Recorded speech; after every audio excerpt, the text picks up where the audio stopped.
ओम नमः शिवाय. आघा नमस्कार भक्तांनो. हिंदू धर्मामध्ये श्रावण महिना हा अत्यंत पवित्र आणि विशेष मानला जातो. आकाशात काळे ढग दाटून येतात, पावसाच्या सरी बरसू लागतात, वातावरण हिरवेगार होते आणि प्रत्येक मंदिरातून एकच जयघोष ऐकू येतो, हर हर महादेव, ओम नमः शिवाय. पण तुम्हाला कधी प्रश्न पडला आहे का की श्रावण महिना भगवान शंकरांना एवढा प्रिय का आहे? या महिन्यातच शिवलिंगावर जलाभिषेक का केला जातो? बेलपत्र, दूध, दही, मध आणि गंगाजल अर्पण करण्यामागे काय रहस्य आहे? आणि श्रावणातील सोमवार भगवान शिवांसाठी इतका महत्त्वाचा का मानला जातो? आज आपण याच विषयामागील धार्मिक परंपरा, पौराणिक कथा आणि आध्यात्मिक अर्थ जाणून घेणार आहोत. भक्तांनो, सर्वप्रथम मनात श्रद्धा ठेवून भगवान शंकरांचे स्मरण करा. ओम नमः शिवाय, ओम नमः शिवाय, ओम नमः शिवाय.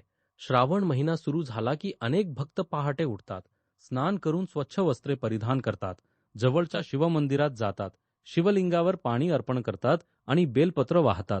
काही भक्त उपवास करतात, तर काही जण संपूर्ण महिना मांसाहार, मद्यपान आणि इतर चुकीच्या सवयींपासून दूर राहण्याचा संकल्प करतात. या सर्व परंपरांच्या मागे एक सुंदर आध्यात्मिक संदेश आहे. भगवान शंकर म्हणजे केवळ एका मंदिरातील देवता नाहीत.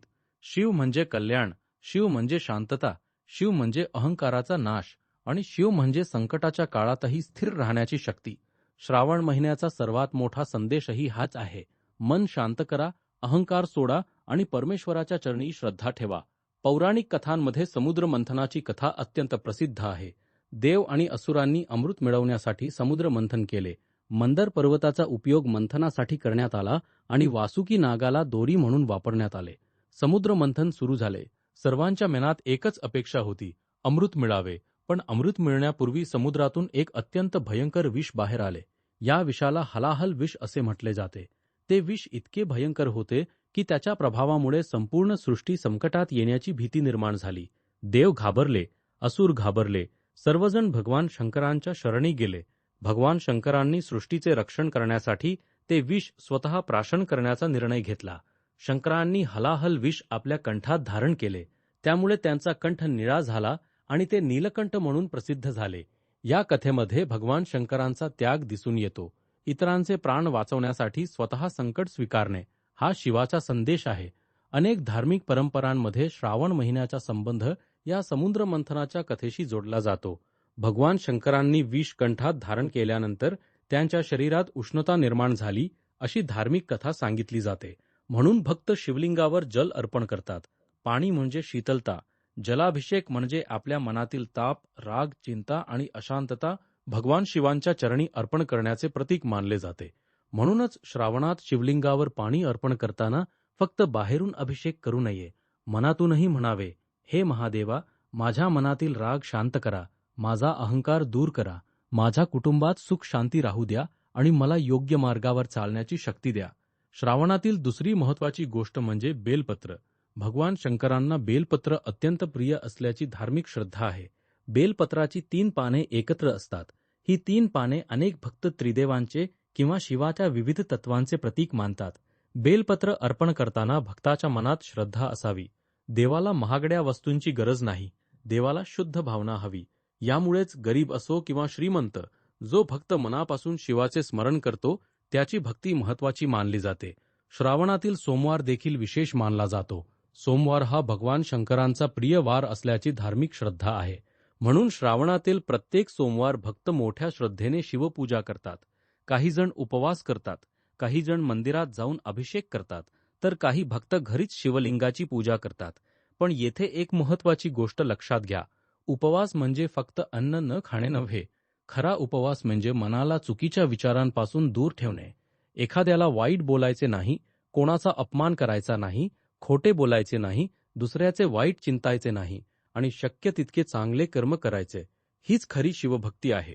श्रावण महिन्यात पाऊस पडतो, निसर्ग नव्याने फुलतो, झाडांना पाने फुटतात, शेतांमध्ये हिरवळ निर्माण होते, नद्या, ओढे आणि तलाव पाण्याने भरतात. निसर्गाच्या या परिवर्तनामध्येही भक्तांना शिवाचे तत्व दिसते.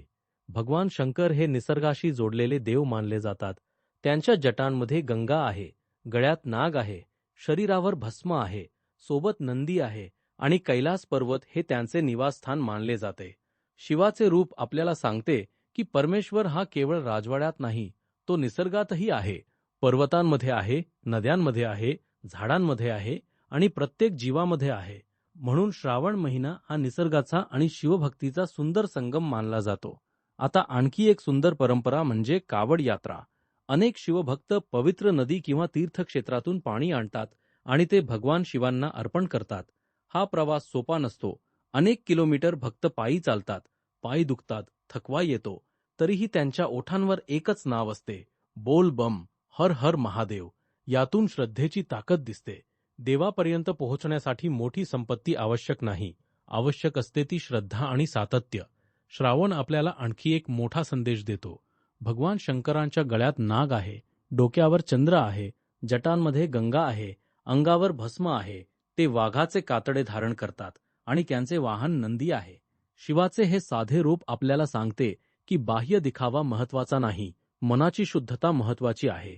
आजच्या काळात माणूस पैशासाठी, प्रसिद्धीसाठी आणि इतरांपेक्षा मोठे दिसण्यासाठी सतत धावत आहे. पण भगवान शिव आपल्याला वेगळाच मार्ग दाखवतात. साधेपणाने जगा, सत्याने जगा, दुसऱ्याला मदत करा, अहंकार कमी करा आणि मनात परमेश्वराचे स्मरण ठेवा. श्रावण महिन्यात शिवपूजा करताना म्हणूनच केवळ देवाकडे मागण्यांची यादी करू नये. मला हे दे, मला ते दे असे म्हणण्याबरोबरच एकदा असेही म्हणावे, महादेवा, मला योग्य निर्णय घेण्याची बुद्धी द्या, माझ्या कुटुंबासाठी चांगले करण्याची शक्ती द्या, वाईट परिस्थितीतही हार न मानण्याचे धैर्य द्या, माझ्या मनातील नकारात्मक विचार दूर करा. कारण देवाकडून मिळणारी सर्वात मोठी गोष्ट म्हणजे परिस्थिती बदलण्यापेक्षा परिस्थितीशी सामना करण्याची शक्ती. श्रावणात अनेक भक्त महामृत्युंजय मंत्राचा जप करतात, भगवान शिवांचे स्मरण करतात, रुद्राभिषेक करतात, महादेवाच्या मंदिरात दिवा लावतात. पण प्रत्येक पूजेमागे भावना असणे महत्वाचे आहे. जर मनात द्वेष ठेवून पूजा केली तर त्या पूजेचा खरा अर्थ कमी होतो. आणि जर एखाद्याला मदत करून, प्रेमाने वागून, प्रामाणिकपणे जीवन जगले तर तीच शिवभक्ती आहे. म्हणून या श्रावणात एक छोटासा संकल्प करूया. कोणालाही विनाकारण दुखवणार नाही, गरजू व्यक्तीला शक्य तेवढी मदत करू, आई वडिलांचा आदर करू, अन्न वाया घालवणार नाही, निसर्गाचे संरक्षण करू आणि दररोज काही क्षण शांत बसून भगवान शंकराचे स्मरण करू. ओम नमः शिवाय. भक्तांनो, श्रावण महिना आपल्याला हे शिकवतो की जीवनात कितीही संकटे आली तरी मन शांत ठेवले पाहिजे. समुद्र मंथनातून हलाहल विष बाहेर आले, पण भगवान शंकरांनी ते विषही स्वीकारले. याचा अर्थ असा की जीवनात संकटे आली म्हणून घाबरायचे नाही. कधीकधी आपल्यालाही आयुष्यात कठीण प्रसंगांना सामोरे जावे लागते, पण त्यावेळी महादेवाचे स्मरण करून धैर्य ठेवायचे. कारण रात्र कितीही काळोखी असली तरी पहाट येतेच आणि संकट कितीही मोठे असले तरी त्यातून बाहेर पडण्याचा मार्ग नक्कीच असतो. श्रावण म्हणजे केवळ एक महिना नाही, तो श्रद्धेचा महिना आहे, तो संयमाचा महिना आहे, तो आत्मचिंतनाचा महिना आहे आणि तो भगवान शिवाच्या तत्वाची आठवण करून देणारा महिना आहे. म्हणून या पवित्र श्रावणात आपण मनापासून एकदा म्हणूया, हर हर महादेव, ओम नमः शिवाय. ज्या भक्ताने ही कथा शेवटपर्यंत ऐकली आहे त्याच्या जीवनात महादेव सुख, शांती आणि सकारात्मकता घेऊन येवोत.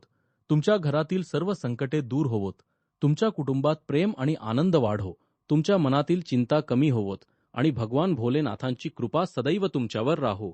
शेवटी हात जोडून महादेवाला एकच प्रार्थना, हे नीलकंठ महादेवा, जशी तुम्ही समुद्र मंथनातून निघालेले विष स्वतःच्या कंठात धारण करून सृष्टीचे रक्षण केले, तशीच आमच्या जीवनातील संकटे सहन करण्याची शक्ती आम्हाला द्या. आमच्या मनात श्रद्धा द्या, विचारांमध्ये शुद्धता द्या आणि कर्मामध्ये प्रामाणिकपणा द्या. हर हर महादेव. त्रिशूल. ओम नमः शिवाय. अगदी.